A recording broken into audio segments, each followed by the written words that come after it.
오늘 말씀의 제목은 복음 앞에 어떤 인생입니까? 입니다. 지금 바울의 고린도 사역이 지금 계속되고 있는 장면을 읽었습니다. 그러면서 고린도에서 만난 사람들을 이렇게 보게 되는데 먼저는 갈리오라고 하는 총독을 만나게 됩니다.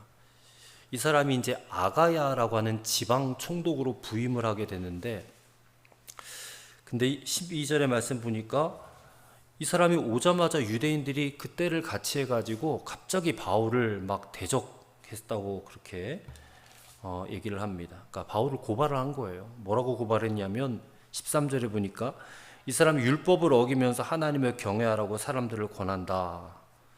그러니까 바울이 전하는 복음이 이들에게는 이제 듣기가 싫은 거죠. 예수 그리스도를 전하는 것이. 그래서 이 새 총독이 부임해서 아직 이 지방 정서를 잘 이해하지 못하고 형편을 잘 모를 때에 이 바울을 고소를 해가지고 바울을 좀 어떻게 처단을 하겠다, 그런 생각을 한 것 같아요. 근데 이 13절에 그들의 고소 내용이 이게 지금 갈리오 총독과 무슨 상관이 있겠냐는 거예요. 이 갈리오라는 사람은 그 알려진 바로는 아주 유명한 스토아 철학자였다고 합니다. 우리가 아덴에서 그 에피쿠로스 학파, 스토아 학파 이런 얘기를 들었었는데, 이 스토아 철학자라는 것입니다. 그리고 당시에 이제 로마의 정치가였던 세네카라는 사람의 형이었다고 그래요. 근데 이 세네카가 이런 글을 써놨다고 하는데 한번 들어보세요. 우리 형님처럼 착한 사람은 없다 그랬다는 거예요. 이 갈리오가 착한 사람이었다는 거예요. 착한 사람. 그래서 이 갈리오를 자기 형으로 둔 것을 굉장히 자랑스러워했다라는 거예요, 세네카가. 그래서 인품이 굉장히 온화하고 또 많은 사람들에게 존경받는 그런 철학자였고, 또 로마의 이제 원로원, 지금으로 하면 국회의원이겠죠. 원로원의 회원이었다고 합니다. 근데 이런 사람이 아가야 지방의 총독으로 지금 부임해 온 거예요. 자, 그런데 유대인들이 바울을 지금 고소를 했잖아요. 이 고소 내용을 듣고서는 갈리오가 뭐라고 얘기를 하느냐? 15절입니다. 14절 15절입니다. 바울이 입을 열고자 할 때에 갈리오가 유대인들에게 이르되 너희 유대인들아, 만일 이것이 무슨 부정한 일이나 불량한 행동이었으면 내가 너희 말을 들어주는 것이 옳거니와, 만일 문제가 언어와 명칭과 너희 법에 관한 것이면 너희가 스스로 처리하라. 나는 이러한 일에 재판장 되기를 원하지 아니하노라 하고 법정에 쫓아냈다는 거예요. 그러니까 지금 이 종교적인 문제에 대해서 내가 별로 관여하고 싶지 않다. 그런 일이라면 너희들끼리 알아서 해라. 알아서. 왜 나를 재판장으로 삼아가지고 그렇게 하려고 하느냐. 사실 이제 바울의 전도 여행에 있어서 이 갈리오와 같은 로마 정치가는 대단히 중요한 사람이었습니다. 이 갈리오의 판결을 보면서 아마도 이 바울을 간접적으로 좀 지지한다라는 그런 인상을 주는 것 같아요. 그래서 고린도 사역이 비교적 좀 평탄하게 어려움 없이 이 선교 사역을 진행할 수 있었던 것이 이 정치적으로 큰 어려움이 없었기 때문에 진행을 할 수 있지 않았겠는가, 그렇게 생각을 해보게 됩니다. 자, 그런데 17절의 말씀 보세요. 모든 사람이 회당장 소스데네를 잡아 법정 앞에서 때리되 갈리오가 이 일을 상관하지 아니하더라 그랬습니다. 자, 유대인들이 자신들의 고소가 기각을 당하니까 흥분을 해가지고 바울 대신해서 누구를 때려요? 소스데네라는 이 회당장을 때려요. 이 소스데네는 이제 뒤에서 우리가 보겠지만 바울이 전한 복음을 듣고 예수를 믿은 그런 아주 진실한 형제가 돼요. 그래서 이 소스데네를 지금 바울을 대신해서 집단 구타를 한 겁니다. 근데 더 기가 막힌 것은 갈리오가 이 일을 상관하지 아니하더라 그랬어요. 방관했다는 거예요. 그 일에 내가 쓸데없이 개입하지 않겠다, 그런 의도인 것입니다. 그러니까 이것을 보면서 갈리오의 좀 성품을 찾아볼 수가 있는 것 같아요. 이 사람은 인품도 뛰어나고 온화하다고 했지만, 또 많은 학문도 있었다고 했지만 방관자라는 거, 방관자. 자신과는 상관없는 일에 일체 그냥 관여하지 않는, 그러니까 지극히 자기중심적인 그런 사람이다라는 거예요. 그러니까 이 갈리오의 모습을 보면서 오늘 우리 현대인들의 모습과 너무 닮았다라는 것을 느끼게 돼요. 나와 관계되는 일이 아니면 그냥 철저하게 방관하는 사람. 자기 일에는 성실한데 다른 사람의 일에 대해서는 전혀 관심이 없는 그런 철저히 이기적인 사람이 이 갈리오 같은 사람이에요. 성실하고 나무랄 데는 없지만 어떻게 보면 왠지 정이 좀 가지 않는 그런 인간형이 갈리오 같은 그런 사람이다라는 것입니다. 또 바울이 가는 곳마다 이렇게 참 따라와가지고 복음 전도를 방해하는 유대인들은 더 한심하죠. 더 한심해요. 그들은 계속해서 사도 바울에 대한 시기와 질투로 인해서 문제를 일으켜요. 바울이 인기를 얻으니까 그 인기 얻는 것이 못마땅한 거예요. 그러면서 바울이 인기를 얻으면 자신들에 대한 관심과 인기가 식어질까 봐, 자신들이 지금 현재 누리고 있는 어떤 정치적인 어떤 물질적인 이런 것들을 더 이상 취하지 못할까 봐, 그래서 바울을 계속해서 대적하는 거예요. 그래서 이 죄도 없는데 없는 죄를 막 억지로 만들고 또 모함을 일삼고 또 이 종교적인 문제를 마치 정치적인 일로 비화시켜 가지고 세상 법정으로 끌어가고, 이렇게 하는 것이, 그들은 겉으로는 이게 하나님을 위한 일이다 라고 이렇게 말을 하지만 사실상은 자기 자신들을 위한 일이거든요. 그래서 잘못된 신념형 인간이 이 유대인들이에요. 이 종교도 잘못된 종교를 믿게 되면 사람이 이상해져 버린 거예요. 잘못된 생각에 사로잡히면 이게 부끄러운 줄도 몰라요. 그래서 잘못된 신념형 인간은 정말 위험한 그런 사람들이죠. 이 모습을 보면서 오늘 또 우리 성도들을 생각해 보는, 그리스도인들 생각해 보는 거예요. 우리가 기왕에 예수님을 믿겠다면 잘 믿어야 되잖아요. 근데 잘 믿는다는 것이 무엇인가? 바른 기독교 신앙관을 가져야 되고 바른 기독교 세계관을 가져야 돼요. 복음에 입각한. 그러려면 성경 해석이 정확해야 돼요. 바른 성경 해석이 있어야 된다는 거예요. 그 위에 있는 기독교를 우리가 믿어야 된다는 겁니다. 근데 이 기독교를 그냥 자신의 세계관과 혼합시켜가지고 자신의 생각과 막 짬뽕시켜가지고 자기 마음대로 멋대로 해석하는 그런 일들도 있고요. 더 나아가 우리나라 이 무속신앙이 있잖아요. 미신. 이 무속신앙과 이 기독교를 또 혼합해가지고 그런 기독교를 또 믿는 이들도 있다는 거예요. 그래서 이런 기독교를 이게 온전한 기독교다라고 혼동하는 순간 우리는 하나님의 일을 회방하는 사람들이 되고 말 것이다. 그것을 우리가 생각해야 될 줄로 믿습니다. 그래서 갈리오와 유대인들의 이 한심한 모습들을 보는 가운데 복음 앞에 이제 거듭난 사람들을 우리가 보게 됩니다. 자, 바로 사도 바울과 또 그와 함께했던 브리스길라와 아굴라 부부에 대한 이야기죠. 자, 18절 말씀부터 23절까지의 말씀은 2차 전도 여행이 이제 마무리되는 그런 이야기를 기록을 하고 있습니다. 자, 여기에 세 가지 이야기가 기록이 되어져 있는데요. 자, 먼저 첫 번째는 18절의 말씀입니다. 바울은 더 여러 날 머물다가 형제들과 작별하고 배 타고 수리아로 떠나갈새 브리스길라와 아굴라도 함께 하더라. 바울이 일찍이 서원이 있었으므로 겐그라에서 머리를 깎았더라. 자, 겐그라라는 곳에서 바울이 머리를 잘랐다. 왜 굳이 머리 자른 일을 여기다가 기록을 해놨을까? 우리가 머리를 깎았다 그러면 뭔가 일이 좀 잘 안 풀리거나 해서 삭발을 했다라는 생각이 들기도 하고, 또 뭔가 자신이 주장하는 것을 관철시키기 위한 투쟁하는 의지, 삭발투쟁 그런 거 하잖아요. 근데 오늘 본문에서는 전혀 그런 의미가 아닙니다. 자, 바울이 겐그라에서 머리를 깎은 것은 이게 나시린 서원과 관계된 거예요. 나시린. 그래서 아마도 이 성경에는 기록이 안 되어 있지만 고린도에서 사역을 시작할 초기에 아마 바울이 나시린과 관련된 서원을 하나님께 했던 것 같습니다. 그리고 고린도를 떠나서 이제 겐그레아로 와서는 그 서원이 끝난 거예요. 이 겐그레아는 고린도에서 한 10km 정도 떨어져 있는 도시라고 하는데, 이 나시린 서원은 우리가 민수기를 요즘에 새벽에 읽지만 민수기 6장 1절부터 21절에 의하면 나시린은 하나님께 헌신하는 삶을 살기 위해서 세 가지를 금지합니다. 첫째는 독주를 삼가요. 술을 마시지 않습니다. 두 번째는 시체를 가까이 하지 않아요. 시체를 멀리해야 되고, 그다음에 세 번째는 머리를 깎지 않습니다. 머리를 길러요. 그래서 이 세 가지를 함으로써 이 세상과 스스로 구별되어 살기로 결심하는 것을 나시린 서원이라고 하거든요. 근데 민수기 6장에 보면 이 나시린으로 서원한 사람은 남녀를 불문하고 나시린이 다 될 수 있었고, 그리고 평생도록 내가 이 나시린으로 살겠다라고 서원한 사람이 있는가 반면에 일정 기간 동안만 내가 나시린으로 살겠다라고 서원할 수도 있었다는 거예요. 근데 바울의 경우는 후자죠.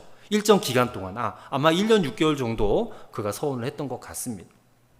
그래서 그 일정 기간이 이제 맞춰진 다음, 그 기간이 종료되었을 때에 이제 하나님께 제사를 드리면서 그동안 길렀던 머리카락을 잘라서 하나님 앞에 불태워 드리도록 그렇게 율법에 규정이 되어 있어요.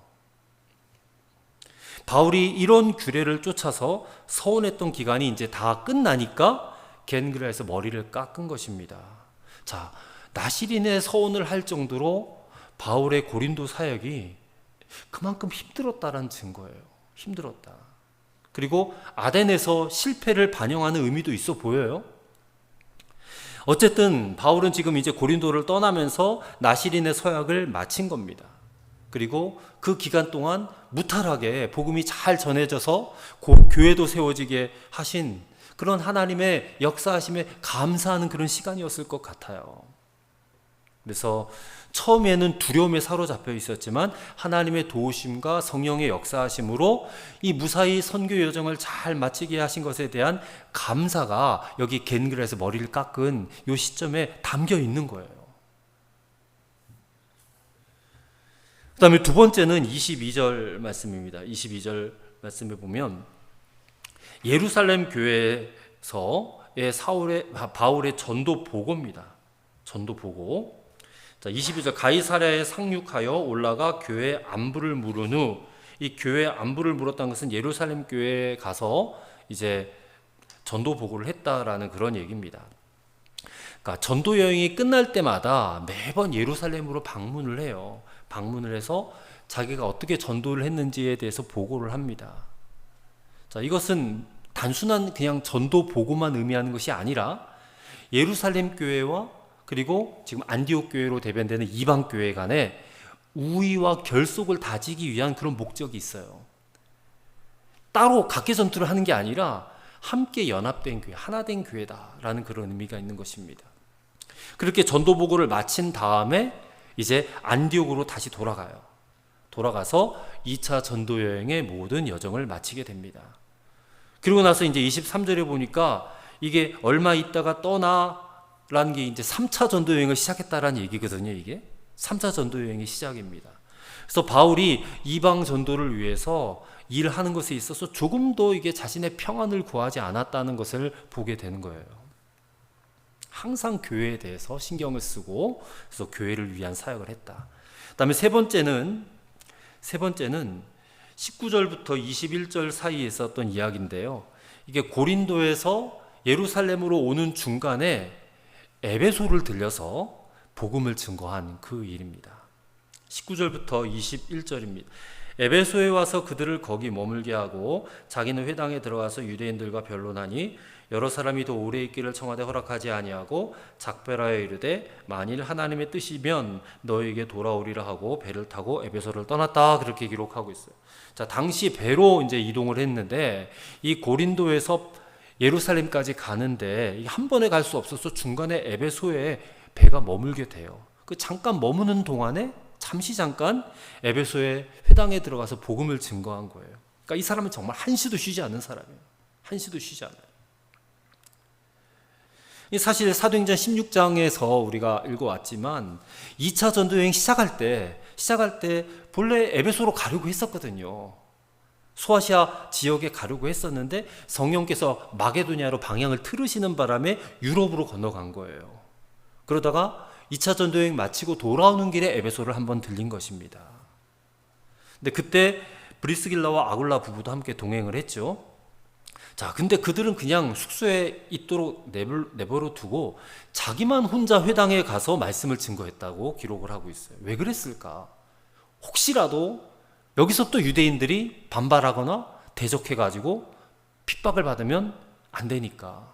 그래서 자신들의 이 동료를 생각한 거예요. 핍박이 오면 그냥 나만 담당하겠다. 이 바울이 이런 사람입니다. 평생을 다른 사람을 위해서 자기 목숨 아까운 줄 모르고 주님 복음을 전하기 위해서 헌신한 사람이 이 바울이다라는 것을 우리가 보게 되는 것입니다. 자, 에베소에서 복음 전파가 아주 성과가 좋았던 것 같아요. 근데 바울은 오랜 기간 머물 수는 없었습니다. 빨리 예루살렘으로 가야 됐기 때문에 다시 내가 기회가 되면 에베소에 올 것이다 약속을 하고 부득불 에베소를 떠나게 되는 것입니다. 그리고 사도행전 20장에 가서 보면 다시 3차 전도 여행 때 에베소에 옵니다. 에베소에 와서 무려 3년 동안 거기서 복음을 전하게 돼요. 나중에 읽게 될 것입니다. 자, 이렇게 바울의 복음 전도 여정이 참 이 복음에 헌신한 삶이잖아요. 그의 그 복음에 대한 열정과 또 다른 사람에 대한 배려와 그리고 하나님을 향한 그런 아름다운 향기로운 삶이 짙게 배어 있습니다. 오늘 우리가 복음을 듣고 거듭난 그리스도인이 된 것은 우리도 이와 같은 삶을 살아가게 하기 위해서 그렇게 하나님이 인도해 주신 줄로 믿습니다. 우리가 사도 바울처럼 해외 선교지를 막 돌아다니고 그러진 못한다 할지라도 우리는 우리 삶의 자리가 복음을 전하는 선교지예요. 우리 가정이 선교지고 우리의 직장이 선교지고 내가 만나는 사람이 선교 대상자예요. 그래서 그 사람들에게 내가 만나는 사람들에게 이 복음에 대한 열정을 가지고 그리고 선한 배려와 아름다운 모습으로 복음을 전하는 그런 저와 여러분 되시기를 바랍니다. 그리고 우리가 또 한 그 사람 브리스길라와 이 아굴라 부부에 대한 이야기를 좀 하고자 하는데, 자, 바울의 삶이 그렇게 향기롭고 아름다웠던 것처럼 이 브리스길라와 아굴라 부부의 삶도 너무너무 아름다운 삶이었다는 겁니다. 자, 이들 부부에게 두드러지는 점이 있다면 이들의 이름은 항상 같이 마치 바늘 가는데 실 가는 것처럼 그렇게 항상 같이 언급이 된다는 거예요. 자, 사도행전 18장 2절에 의하면 자, 이들이 어디서부터 온 사람인지를 우리가 알게 되죠. 본래는 로마에서 살고 있었던 사람들인데 그때 당시에 글라우디오 황제가 칙령을 내리는 바람에 로마에서 유대인들 다 쫓아냈단 말이에요. 그래가지고 이제 고린도로 어쩔 수 없이 이사를 오게 될 수밖에 없었던 사람들입니다. 그리고 바울이 마침 고린도에 갔는데 이들 부부를 만난 거죠. 이게 우연히 만난 건 아닐 겁니다. 하나님께서 만나게 해주셨을 것이라고 생각을 해요. 그리고 그때 당시에 바울은 굉장히 영적인 침체를 경험하고 있을 쯤이라고 말씀을 드렸습니다. 그래서 이들 부부가 고린도에서 이제 사도 바울을 만나서 서로가 서로에게 어떻게 보면 윈윈이 된 거예요. 바울에게 있어서는 귀한 동역자를 만나게 된 거고 이들은 바울을 통해서 정확한 복음을 듣게 되는, 서로가 서로에 대해서 굉장히 큰 유익이 되는 그런 만남이었다라는 것입니다. 초대교회의 한 문서에 이런 기록이 남아있다고 합니다. 아굴라와 브리스길라는 우리 중에 가장 으뜸이 되는 부부의 이상형이었다라고 그렇게 기록이 되어져 있어요. 근데 재미있는 것은 성경에 보면 이들 부부에 대한 언급이 6번 나오는데 그 중에 4번은 부인의 이름이 먼저 언급이 된다는 거예요. 그래서 브리스길라와 아굴라 이렇게 먼저 나온다는 겁니다. 보통은 남편의 이름을 먼저 기록하는 게 정상이잖아요. 아굴라와 브리스길라 하는데 4번은 부인의 이름이 먼저 나온 것은 아마도 이 브리스길라라는 여인이 다른 사람들의 눈에 두드러질 정도로 굉장히 활동적이고 헌신적인 여인이었기 때문에 그렇게 이 여인의 이름, 아내의 이름이 먼저 나왔을 것이다라고 보게 됩니다. 근데 이런 또 활동적이고 헌신적인 브리스길라의 그런 모습을 볼 때에 우리는 그 여인 자체의 어떤 아름다움보다 그 부인의 활동을 이해하고 함께 삶을 나누었던 남편의 배려도 생각하지 않을 수가 없는 거예요. 이 아굴라가, 남편이 자기 아내 브리스길라의 그런 모습을 잘 이해해주고 받아주었다는 거예요. 보통의 남편이었다면 어디 여자가 막 나서냐고 막 그렇게 하면서 아내의 행동을 제지하고 막 그랬을 텐데, 이 사람은 그렇게 하지 않았다는 거예요. 오히려 아내를 세워주고 도와주고 더 잘 일할 수 있도록 그렇게 해주었다는 것을 우리가 알게 되는 것입니다. 자, 이런 모든 상황 속에서 이 아굴라가 자기 아내를 잘 도와주고, 그러면서도 부부관계에 전혀 이상이 없었다는 거예요. 그래서 그 로마의 기록에, 초대교회 문서의 기록에 이들 부부만큼 으뜸가는 부부가 없었다라고 할 정도로 정말 귀한 부부의 그런 이상형을 우리가 보게 되는 것입니다. 자, 이들 부부의 이런 모습이요, 가장 두드러지는 것이 뭐냐면 바로 말씀에 대한 분별력이 있습니다. 자, 이들이 고린도에서 사도 바울과 만나서 1년 6개월을 양육을 받은 거예요. 복음에 대해서. 그래서 이들이 얼마나 하나님의 말씀에 충만하게 이렇게 붙들려 있었는지, 자, 24절에 보면 아볼로에 대한 이야기가 나와요. 자, 아볼로에 대한 이야기를 봅시다. 24절. 알렉산드리아에서 난 아볼로라 하는 유대인이 에베소에 이르니, 이 사람은 언변이 좋고 성경에 능통한 자라. 그가 일찍이 주의 도를 배워 열심으로 예수에 관한 것을 자세히 말하며 가르치나 요한의 세례만 알 따름이라. 그가 회당에서 담대히 말하기 시작하거늘 브리스길라와 아굴라가 듣고 데려다가 하나님의 도를 더 정확하게 풀어 이르더라 했어요. 자, 에베소에 왔는데 아볼로의 설교를 듣고 뭔가 부족함을 느낀 거예요. 이 두 부부가. 거기에 요한의 세례만 알 따름이니라. 그러니까 요한의 세례만 알 뿐 성령의 세례는 언급하지 못하는 거예요. 여러분, 복음의 핵심은 십자가와 부활이지만 복음의 결론이 뭐냐? 성령의 내주예요. 복음의 결론. 자, 예수 그리스도 십자가와 부활의 결론이 뭐냐면 성령이 우리 안에 들어오셨다. 그래서 성령으로 세례받고 완전히 180도 다른 삶을 살게 되어지는 것. 그러니까 예수 믿고 구원받고 천국 간다가 끝이 아니라 이 땅에서 삶은 성령님이 우리 안에 오심으로 말미암아 완전히 변화된 삶을 살아가는 것. 여기에 복음의 결론이 있는 거예요. 근데 아볼로의 설교는 그게 없다. 그래서 그것을 알고 나서 아볼로를 불러다가 은밀하게 불러다가 이 하나님의 도, 십자가의 도를 더 정확하게 풀어서 일러주었다. 그렇게 얘기를 하는 겁니다. 그래서 자기들의 어떤 그런 성경 실력을 가지고 아볼로를 부끄럽게 한 게 아니에요. 굉장히 온유하고 침착하게 또 은밀하게 아볼로를 불렀어. 아마도 아볼로는 청년 사역자였던 것 같아요. 총각이었고 청년 사역자. 그래서 그를 불러서 함께 말씀의 교제를 나누면서 그리스도를 통해서 변화되는 어떤 삶의 위대한 가능성을 이야기를 해주었을 것입니다. 그래서 이들 부부의 도움으로 인해서 27절, 28절의 말씀 보니까 아볼로가 온전한 설교자가 돼요.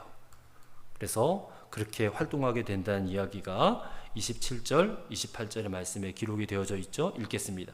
아볼로가 아가야로 건너가고자 하므로 형제들이 그를 격려하며 제자들에게 편지를 써 영접하라 하였더니 그가 감에 은혜로 말미암아 믿은 자들에게 많은 유익을 주니 이는 성경으로서 예수는 그리스도라 증언하고 하여 공중 앞에서 힘있게 유대인의 말을 이김이러라. 이렇게 기록을 하고 있습니다. 자, 아굴라 브리스길라 이 부부의 마음속에 정말 예수님을 위해서 또 하나님의 나라를 위해서 그리고 복음을 위해서 또 교회와 또 주님의 사역자를 위해서 정말 철저하게 섬겨야 한다는 그런 의식이 깊이 박혀 있음을 우리가 깨닫게 돼요. 그리고 또 한 가지 이 아굴라 부부의 그런 배울 점이 있다면요. 이들이 고린도에서 계속 머물러서 또 천막 장사하면서 살 수도 있었지만 바울이 고린도를 떠나서 에베소로 갈 때에 이 바울과 함께 동행하고 있다는 거예요. 이거는 그냥 단순한 동행이 아니에요. 선교 여행 가는 게 아니에요. 이건 아예 그냥 이사를 가는 겁니다. 이사를. 바울이 에베소에 간다고 하니까 이들 부부는 에베소의 복음화를 위해서 함께 가겠다고 자처하고 사업을 정리를 한 거예요. 요즘에 그런 성도 있습니까? 만약에 목회자가 여기서 목회를 하다가 다른 곳에 가게 되었어요. 만약에 제가 충주에서 목회를 하다가 어디 청주로 이사를 가게 되었어요. 그러면 여러분 저 따라 오시겠습니까? 다 정리하시고? 그런 성도도 없거든요. 거의 없어요. 근데 바울이 떠나고 이동하다니까 이 사람들이요 바울을 쫓아가는 거예요. 바울을 그만큼 사랑했다는 것이고 바울을 향한 자신들의 삶을 헌신했다는 것이에요. 그리고 신뢰했다는 것이에요. 이게 복음 앞에서 반응하는 아굴라 브리스길라의 모습이었다는 것입니다. 그리고 이렇게 한동안 그들은 에베소에서 사역을 해요. 그리고 나서 나중에는 또 로마로 갑니다. 로마로. 자, 고린도전서 16장 19절의 말씀에 보니까 바울이 로마에서 고린도 교회에 편지를 쓰는 내용인데 이렇게 쓰고 있어요. 아시아의 교회들이 너희에게 문안하고 아굴라 브리스가와 및 그 집에 있는 교회가 주 안에서 너희에게 간절히 문안하고. 자, 지금 바울이 로마에서 고린도에 편지를 쓰는데 그때 누구와 같이 있었느냐? 거기서도 아굴라와 브리스가 같이 있는 거예요. 그러면서 고린도 교회에다가 문안하는 편지를 보내는 겁니다. 나와 아굴라와 브리스길라 함께 고린도 교회에 문안을 한다. 그러니까 지금 에베소에 있다가 다시 이들 부부가 로마로 이사했음을 알 수가 있는 겁니다. 로마 복음화를 포기할 수가 없었던 것 같아요. 그래서 다시 로마로 되돌아간 겁니다. 아마도 바울과 로마에서 만나자라고 약속을 했던 것 같기도 해요. 그래서 거기서 다시 교회를 일궈내는 것입니다. 자, 뒷날에 사도 바울은 이들 부부의 헌신을 이렇게 언급을 하고 있습니다. 로마서 16장 3절과 4절이에요. 너희가 그리스도 예수 안에서 나의 동역자들인 브리스가와 아굴라에게 문안하라. 자, 바울이 지금 브리스가와 아굴라를 동역자라고 부르고 있어요. 동역자. 함께 복음을 위해서 신실하게 일하는 나의 동역자 아굴라와 브리스가 저희는 내 목숨을 위하여 자기의 목이라도 내어놓았나니 나뿐 아니라 이방인의 모든 교회도 저희에게 감사하느니라 이렇게 써 있어요. 자, 복음을 위해서 또 바울 자신을 위해서 자기 목을 내놨다. 이 목을 내놨다는 표현이 얼마나 이렇게 섬뜩한 표현입니까? 그러니까 생명을 내놨다는 거예요. 아낌없이. 자신이 알고 있는 복음과 그 복음의 생명을 건 사도 바울의 사역에 자신의 목을 걸은 거예요. 부부가 같은 마음이 되어서. 저는 이들 부부가 이것이 정말 복음 앞에 반응하는 삶이었다고 믿습니다. 올바른 복음에 대한 분별력이 있었고 또 그 복음을 사랑하고 진정으로 헌신했던 사람들. 저는 저와 여러분이 이들 부부와 같이 정말 올바르게 복음에 헌신하는 삶을 살아가시기를 간절히 소망합니다. 이들 부부가 상호간에 이렇게 헌신하면서 함께 어려움의 터널도 기꺼이 걸어갔던 것처럼 오늘 우리의 모습이 그러하기를 간절히 소망합니다.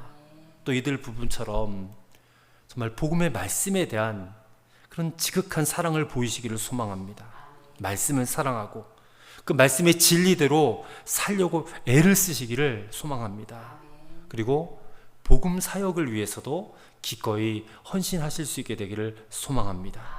우리가 그리스도인으로서 하나님께서 주신 우리에게 주신 모든 것들이 있잖아요. 그것을 복음 사역을 위해서 기꺼이 내가 헌신하겠다 하는 그런 거룩한 결단을 이루어내시기를 간절히 소망합니다. 그래서 이 시간 우리 함께 통성으로 기도하겠습니다. 우리가 그리스도를 만난 뒤에 어떤 인생을 살았는지 나중에 마지막에 가서 후회 막심한 그런 삶을 살지 않기를 바랍니다.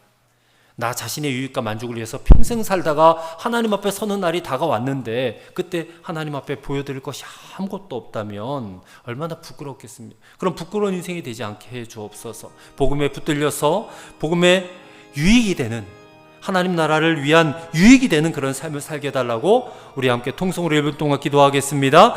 전능하신 하나님 아버지 감사합니다. 오늘 우리가 복음 되신 예수 그리스도를 만나서 우리가 과연 어떤 인생을 살고 있는지를 되돌아봅니다. 하나님, 여전히 우리가 우리 자신의 만족과 유익만을 위하여 살아가고 있었더라면, 잘못된 복음에 사로잡혀서 도리어 복음의 걸림돌로 살고 있었더라면, 주여 오늘 이 말씀을 듣고 진정으로 회개하기를 원합니다. 돌이키게 되기를 바랍니다. 정말 복음 앞에 아름답고 향기로운 삶을 살았던 사도 바울처럼, 또 아굴라와 브리스길라 부부의 삶을 우리가 보면서 우리를 구원하신 예수님, 또 그분의 복음을 위하여 이 복음에 온전히 헌신하며 살아가는 우리의 모습이 되기를 소망합니다. 함께 교회를 섬기며 함께 동역자가 되어서 고난의 터널도 기쁘게 걸어갈 수 있게 도와주시옵소서. 우리가 말씀을 사랑하고 말씀의 원리대로, 진리의 말씀대로 살아갈 수 있게 도와주시옵소서. 내게 주신 모든 것들을 이 복음 사역을 위하여, 하나님 나라를 위하여 사용하겠다고 하는 거룩한 결단을 할 수 있게 도와주시옵소서. 하나님, 이 길이 우리 자신이 사는 길이고, 이 길이 우리 가정이 사는 길이고,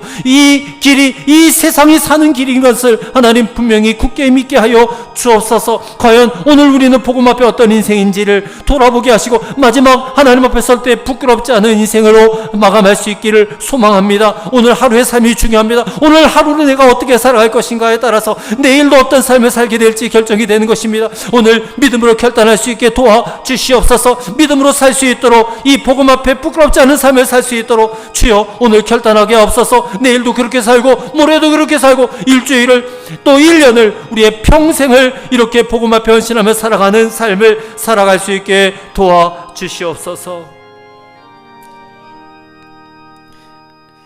좋으신 하나님, 말씀을 듣고 복음 앞에 나의 인생은 어떠했는지를 잘 돌아볼 수 있게 하여 주옵소서. 복음을 듣고 예수님을 만난 후에 우리의 인생은 더 이상 이 세상이 목적이 되지 않고 오직 나를 살려낸 이 복음이 목적이 되게 하시고, 나를 살려낸 이 복음, 그 복음의 역사가 하나님 나라, 그 하나님 나라로 귀결되어질 수 있게 하여 주옵소서. 이 복음에 투자한 인생이 되기를 원합니다. 결코 헛되지 않을 줄 믿습니다. 비록 우리가 부족하고 미약한 삶일지라도 우리가 이 복음의 생명을 걸고 이 복음에 헌신할 때에 우리를 통하여 하나님께서 많은 영혼들을 살려내시고, 그리고 결국 하나님 나라를 위하여 유익한 인생으로 인정받고 칭찬받게 될 것을 믿습니다. 감사드리오며 우리 구주 예수 그리스도 이름으로 기도하옵나이다. 아멘.